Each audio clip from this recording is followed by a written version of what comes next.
قبل از هر چیز من از دیگر سخنگوی این شبکه خواهش میکنم که بیان و شیرین شمس رو البته معرفی کنم. شیرین شمس یکی از اعضای شبکه فراگیر زن زندگی آزادی که همراه با خود من در جلسه شنبه به عنوان 2 سخنگو دوستان عزیزمون در شبکه بهمون اعتماد کردن. شیرین عزیز خیلی خوش آمدی. در اون جلسه در مورد کلا نیت پشت تشکیل این شبکه و اینکه میخواد به کجا برسه اطلاعاتی رو دادی، ولی میخوام اینو یک بار دیگه لطفاً تکرار بکنی تا دوستانی که اگر اون برنامه رو ندیدند الان بدونن که شبکه فراگیر زن زندگی آزادی چیه و میخواد به کجا بپیونده.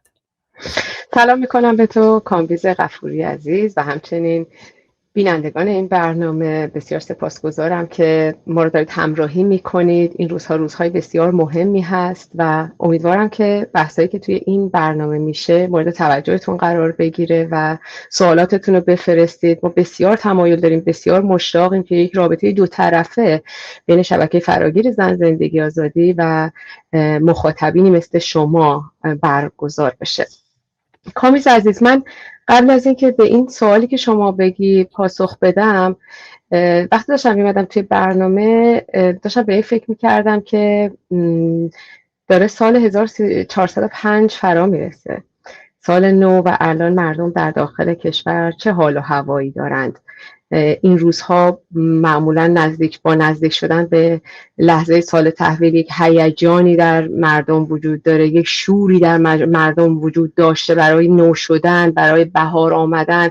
مخصوصا در جامعه ایران تحت حاکمیت جمهوری اسلامی هر ساله آرزوی در واقع سرنگونی جمهوری اسلامی به خصوص در سالهای اخیر یکی از در واقع سینهای سفره 7 سین بوده، سرنگونی.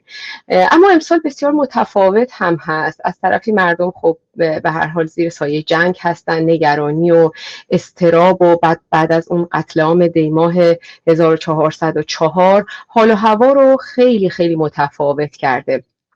ولی من مطمئنم امسال با وجود این همه سختی که مردم ایران کشیدند، با وجود این همه عزیزی که از دست دادن، امید در دل مردم کشته نشده.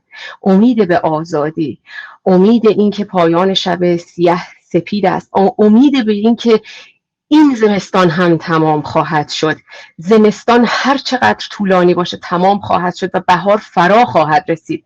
من از اینجا میخوام شروع کنم. پشت این کاری که ما کردیم شبکه فراگیر زن زندگی آزادی دقیقاً این احساس و این امید بود که زمستان و زمستانها تمام خواهند شد و بهار فرا خواهد رسید. بنابراین من اگه بخوام بگم پشت این کاری که ما با هم جمعی انجام دادیم چه بود، این بود که یک عزمی، یک اراده‌ای در داخل کشور مردم ایران دارند که باعث شدند ما گرد هم بیاییم و شبکه فراگیر زن زندگی آزادی رو ایجاد کنیم.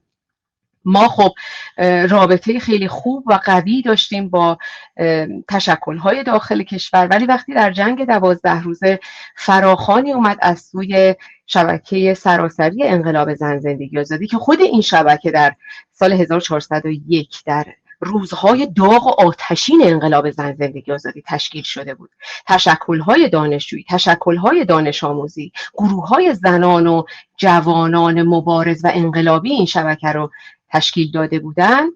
3 سال بعد وقتی که 3مین سالگرد انقلاب زن زندگی آزادی هم پشت سر گذاشته شد، ببخشید قبل از 3مین سالگرد انقلاب زن زندگی آزادی در 1404 خرداد 1404 در جنگ 12 روزه این فراخوان صادر شد که جمهوری اسلامی رفتنی است و برای پر کردن خلأ قدرت هیچ آلترناتیوی بجز آلترناتیوی از قلب زن زندگی آزادی نمیتونه تمام مردم ایران رو نمایندگی بکنه. همان گونه که شعار ژنژیان آزادی در طول انقلاب تونست همه مردم رو از سراسر کشور گرد هم بیاره، همبسته بکنه و متحد بکنه.